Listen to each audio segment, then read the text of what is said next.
Welcome to Stories of Impact. I'm producer Tavia Gilbert. Every first and third Tuesday, journalist Richard Sergey and I bring you conversations about the science behind innovative tools that help human beings flourish. In today's episode in our season focused on human flourishing, we explore human flourishing's greatest result: happiness. Few people are so well known for expertise in happiness as our first guest, Laurie Santos, host of The Happiness Lab, a podcast that will forever alter the way you think about happiness. She's also a professor of psychology at Yale University and teacher of one of the most popular classes ever in Yale history, the Happiness class, which tries to give students the keys to happiness and satisfaction. Here's Professor Santos defining happiness and human flourishing. I think of human flourishing as a state where you are really experiencing all the benefits that come with joy and happiness. It's a sense that you're really happy and joyful in your life, and you're also really happy, joyful with your life. I think that's a recipe for human flourishing. I think of human flourishing as being about a lot of experience of positive emotion and a rich experience of having meaning in your life. Laughter, connection, joy, all the positive emotions that bring you happiness in the moment.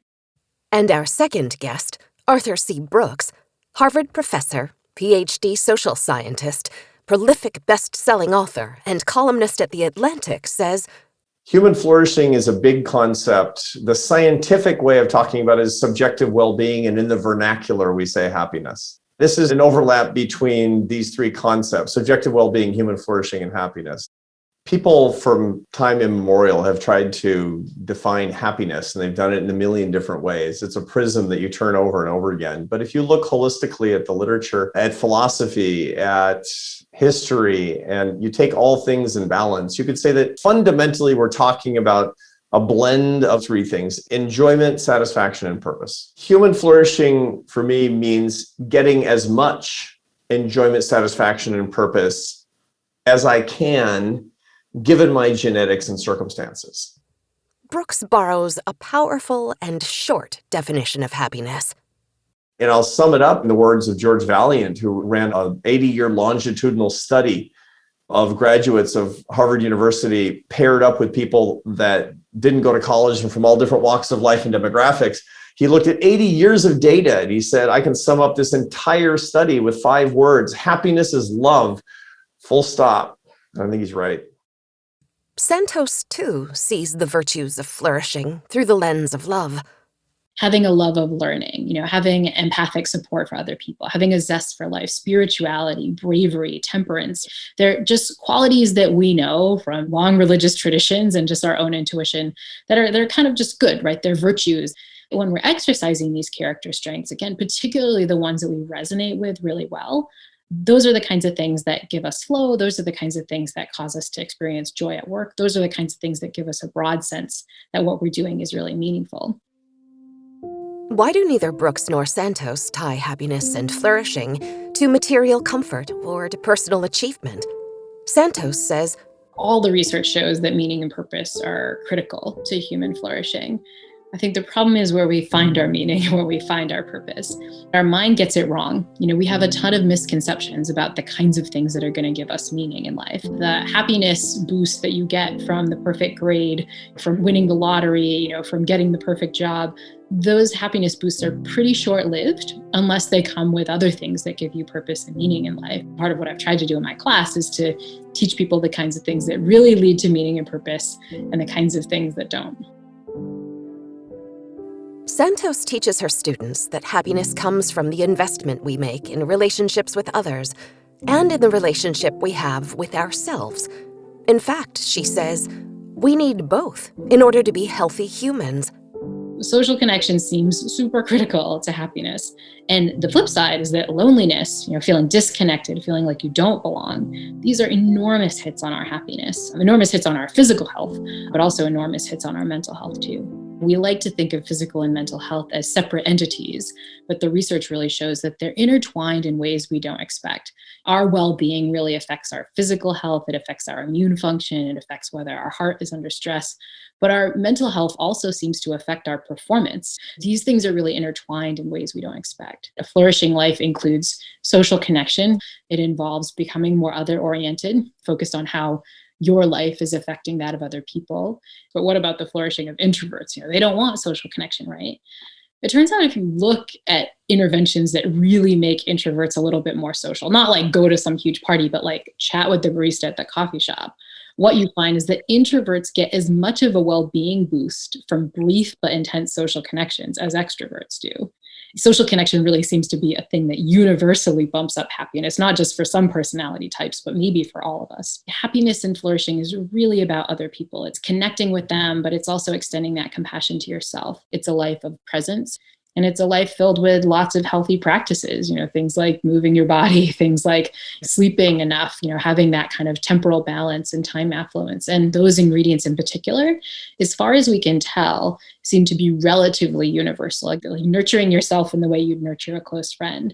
Sometimes in our quest to flourish, we beat ourselves up, which is like the opposite of what flourishing requires. And so sticking a little bit of self-compassion in there can be really important too. Brooks shares with his students that we all need each other in order to flourish, on an individual level and on a societal level. There is no society that has ever existed or ever will that's flourishing in which the individuals are not.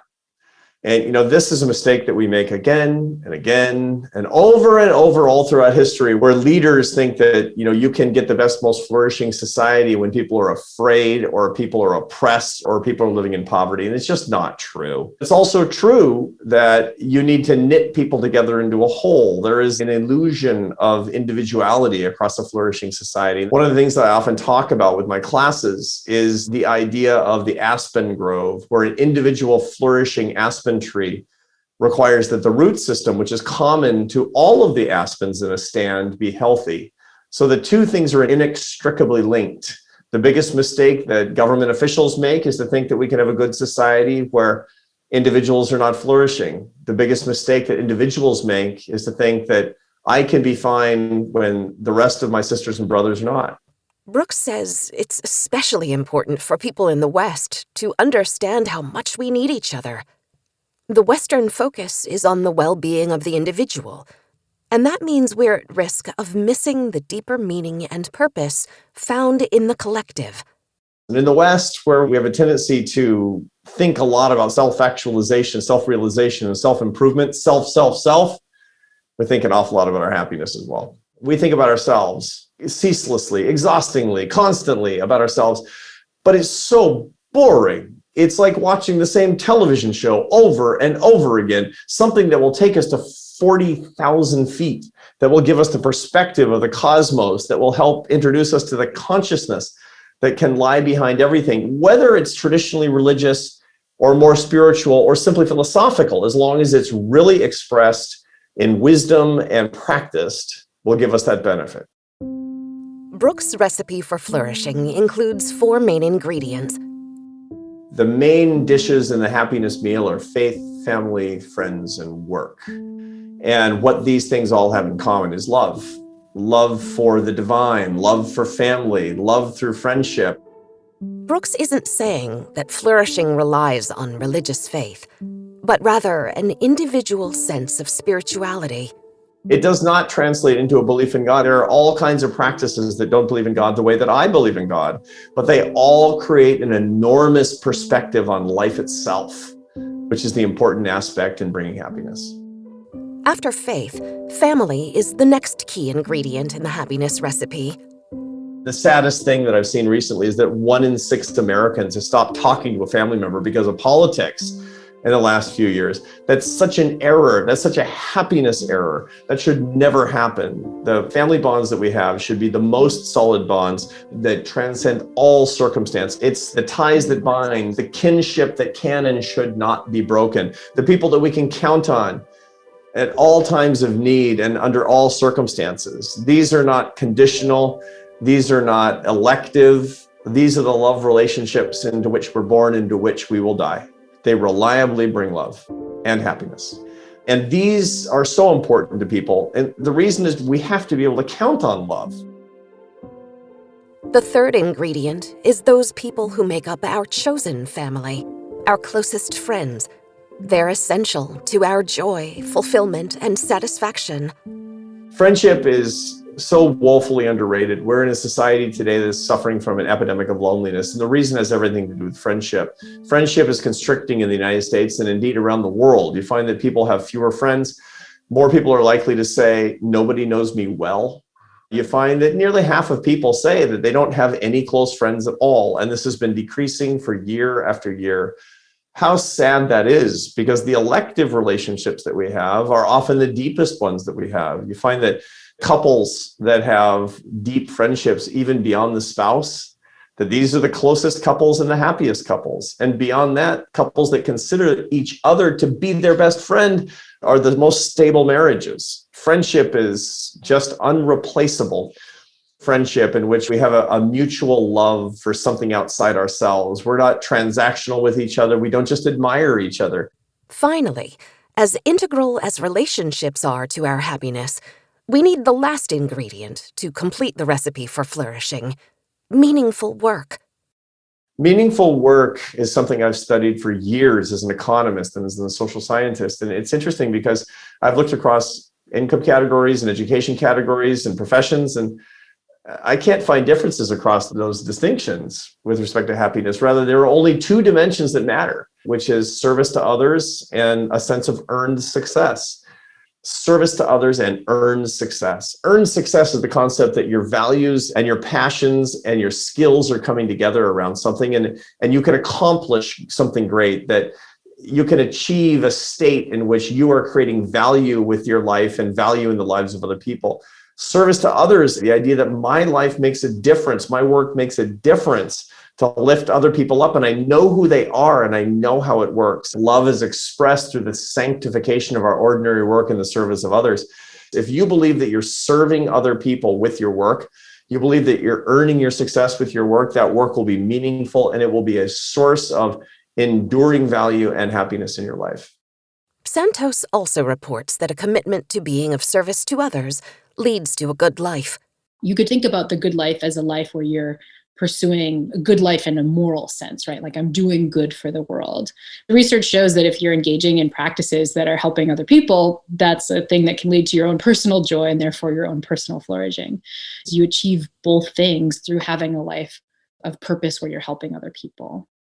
Not only helping other people, but soliciting their unique, enriching perspective through the generous and productive act of listening. We forget that the people around us are troves of information, cool stories, bits of wisdom, joy for us, the joy that it would spark to connect with people. But we often don't have the time or the bandwidth to do it. And so I think we need to bring listening back as a lost art. I think that kind of connection, a deep sort of listening connection, is really an important aspect of our flourishing that becomes harder and harder in the modern age. Brooks agrees. Listening is a key component of happiness because it denotes humility, and humility is a source of happiness. When you measure the humility that people have in their lives, it goes straight up with happiness. It's a direct correlation, humility and happiness. And there's a bunch of different reasons for it. I mean, some of it's practical. Humility brings peace. It's stressful to hold yourself erect in a state of hubris. It's hard to do that all the time. It's much easier to say, I don't know. Tell me what you think. I might be wrong. I'm going to change my mind. That's a state of nature in which you can relax into relationships, in which you can develop love. That requires listening, but is based on humility, which is the fundamental virtue. And a good way to exercise that humility is to listen. Understanding the science of happiness has made both Brooks and Santos happiness evangelists. They want to share the research behind tools like love, nurturing relationships, and listening to others so that they can help their audiences achieve deeper satisfaction and well-being, especially those who might be experiencing deep pain. I came to the study of human flourishing in this very local way. I took on this new role on Yale's campus where I became a head of college. And so I started worrying about flourishing in my college students, where I was seeing not just a lack of flourishing, but real mental health issues, rampant depression, anxiety, stress on campus. And so I started thinking with this incredibly narrow cultural lens where I was like, how can we help college students flourish more? We know a lot about happiness, and yet it's not generally taught or practiced. It's the most amazing thing, what a difference it can have in people's lives. And if we taught these things more widely, if we had a curriculum in this about the understanding, applying, and sharing algorithm about the science and art of happiness, we could do much better. A good life well lived, while not entirely under our control, there's a genetic component and a circumstantial component to be sure, but the parts that are under our control can be maximized. If we know the right things to do, we're much more likely to put those things into effect. It's not immediate, right? You can know what you're supposed to do and not put it into practice, but knowing what to do is really a first step to achieving those practices. So I'm convinced that studying the science of flourishing can really help us in our own daily lives flourish better. Has the science of happiness led to tech tools that cultivate flourishing? Or does it show that technology can actually keep us from flourishing? To flourish in a technology-laden world, we need to come to terms with how the technologies we're using are affecting us. Technology, whether that be social media or just having our phone around, it's a tool, right? We could use it to do activities that would improve flourishing. We could type in a gratitude journal or call a friend or, use the exercise app, whatever. Or we could use those technologies in ways that reduce our happiness. So it's not that the technology itself is bad, but we need a healthier relationship with it. There's a cost of being on technology that we're not thinking of. When you engage with your technology with these practices that make you a little bit more mindful, you can make sure you're choosing to use it in ways that really increase flourishing rather than decrease it. So if we're not going to download a happiness app to help us make happier choices, what can we do to increase our flourishing? All the interventions we know empirically seem to work. Things like taking time for social connection, taking time to experience gratitude and to express gratitude to other people, taking time to be present, whether that's through practices like savoring, just noticing the things around you, or more formal practices like meditation, taking time to make sure you're prioritizing healthy habits like sleep and exercise. Even things like focusing on your time, right? Making sure you're not feeling so time famished, subtracting things from your life. There's incredible cultural nuance about how these things are defined and nuance in terms of how you go about these things.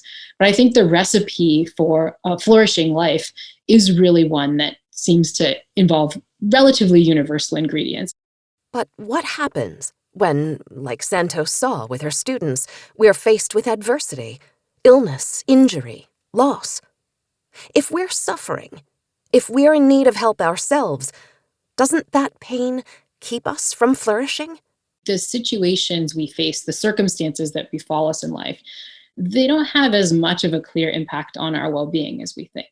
And what the science really shows is that it's about your reaction to these kinds of events. There's also lots of evidence for what researchers call post-traumatic growth. This idea that you go through this traumatic circumstance and you come out stronger on the other side. You grow in terms of your resilience. Going through a traumatic event can sometimes convince you like, hey, I have to pay attention to why I'm really here on this planet, right? And it can give you this resolve to get through tough times. Addressing how negative emotions fit into a flourishing life is a really important question, because our instinct is that they're not supposed to be there, right? A flourishing life is just positive emotions all the time. But if you look at what it means to have a well-rounded life, it's not a life without negative emotions. It's a life where you get through lots of challenges, right? It's not a life that's perfectly even keeled. It's one that has its ups and downs, but one in which you feel like you've grown from those challenges or you've made it through, you surfed those emotions. With the right strategies, the research shows that we can grow and become more resilient on the other side and even happier because of these awful circumstances. One recipe for a flourishing life involves coming up with strategies that you can use to navigate negative emotions. In part, realizing that there are going to be events in life that trigger negative emotions, but how you react to those emotions, whether you feed those emotions, whether you notice them and can be present with them and can learn from them, you're going to have lots of different outcomes depending on how you deal with them. In fact, Brooks says that for someone to experience happiness, they have to experience pain. To me, human flourishing, particularly in the purpose or the meaning part, requires not just pure bliss, not just pure joy, but a lot of pain a lot of suffering, a lot of challenge as well. We can't flourish without adversity. The reason is because we need purpose in our lives to truly flourish, and we need adversity to achieve purpose. There is no way that we are not going to face deaths in our families. Doesn't matter if we can wipe out all of the food insecurity, which we should, and stop all the preventable diseases, which would be great. We're still going to die. We're still going to face tragedy. We're still going to face suffering. We're still going to face sadness. The great paradox of happiness, of true happiness, of holistic happiness, is that it requires unhappiness. Now, Carl Jung talked about this. He said that, we wouldn't understand the concept of day if it weren't for night. We wouldn't understand the concept of happiness if it weren't for unhappiness. But it's not just a perception. Purpose requires learning. Purpose requires growth. And growth requires challenge. Growth requires tension. Growth requires discomfort. And so in that way, we can't flourish unless we face adversity in our lives and we deal with it in a way that helps us understand what it means to be fully alive.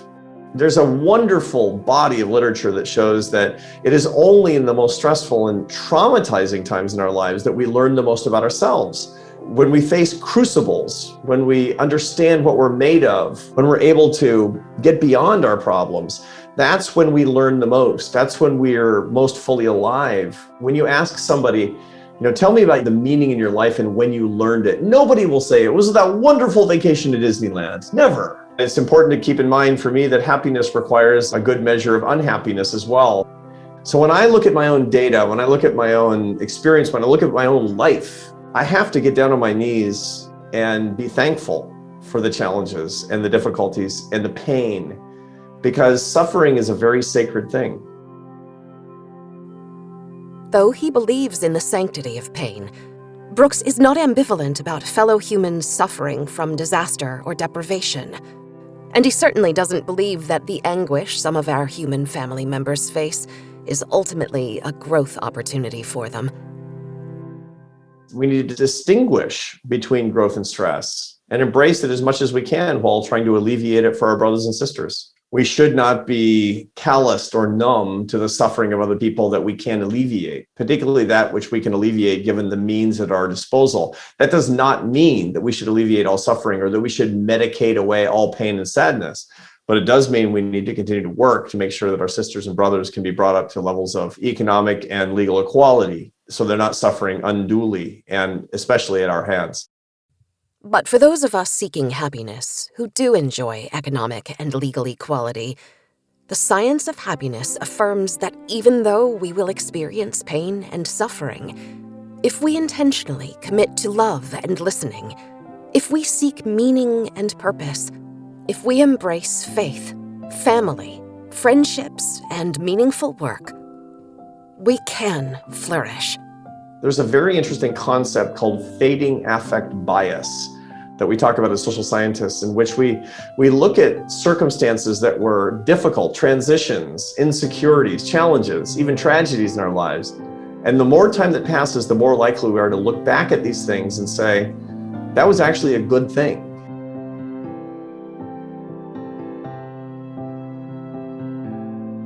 In 2 weeks, we'll be back with an extraordinary American leader in the arts, trumpeter and composer Wynton Marsalis, to talk about the way humans flourish through music and listening.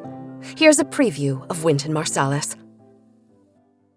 Music teaches you how to listen harder than you play, because most of the time your experience is listening. That's why I always love to play with great musicians, because I'm going to be spending a lot of time listening. And it's the way to understand, because listening has to come before understanding. Stay tuned for the full interview. In the meantime, if you like today's story of impact, we'd be grateful if you'd help us reach new audiences by taking a moment to follow the podcast and by rating and reviewing us. Join us on social media at Twitter, Facebook, or Instagram, and visit us at storiesofimpact.org. This has been the Stories of Impact podcast with Richard Sergey and Tavia Gilbert. Written and produced by Talkbox and Tavia Gilbert, with associate producer Katie Flood. Music by Alexander Filipiak. Mix and master by Kayla Elrod. Executive producer Michelle Cobb. The Stories of Impact podcast is generously supported by Templeton World Charity Foundation.